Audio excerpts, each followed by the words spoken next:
Hello and welcome back to the channel. Cricket is one of the most rule-heavy sports in the world, and yet that's exactly what makes it so fascinating. Over the years, many rules have evolved. Some improved the game, some disappeared quietly. But there was one rule that existed for barely a decade in the 180-year history of international cricket and still managed to change the course of the sport forever. A rule so strange that it decided a Cricket World Cup winner and was scrapped by the ICC almost immediately after. Today, we're talking about the controversial boundary count rule, why it existed, why it made no sense, and why cricket still hasn't fully learned from that moment. At its core, cricket is simple. One team bats, the other team tries to score one run more to win. That logic exists across sports, football, tennis, kabaddi, everywhere.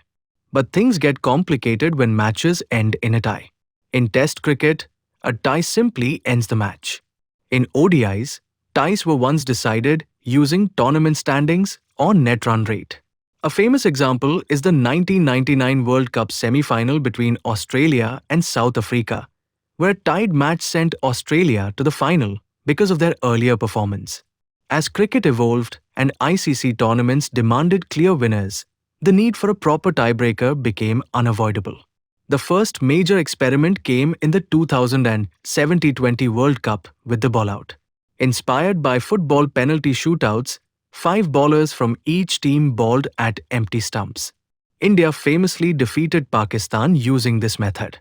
But very quickly, it became clear that ball-outs didn't reflect real cricketing skills. Cricket is about batting, bowling, pressure, and strategy, not practice drill accuracy.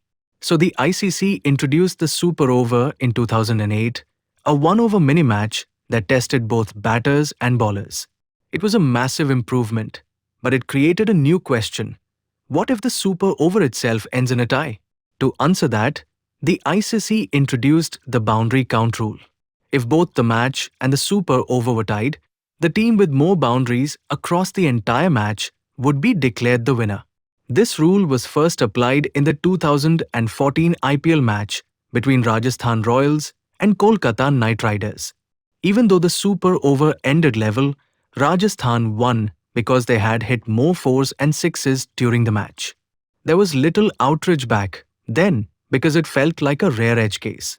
But cricket has a habit of saving its biggest drama for the biggest stage. That stage arrived in the 2019 Cricket World Cup final. England versus New Zealand.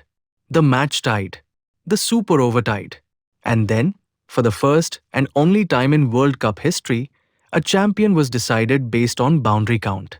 England lifted the trophy because they had hit more boundaries than New Zealand. The cricketing world was stunned. Within days, the ICC admitted the flaw and removed the rule, replacing it with repeated Super Overs until a winner is decided. But here's the scary part, there are still rules in cricket today that could create similar controversies. And if they aren't fixed in time, history might repeat itself. What do you think? Was the boundary count rule the most unfair rule ever? Let us know in the comments. And don't forget to like, share, and subscribe for more deep cricket stories.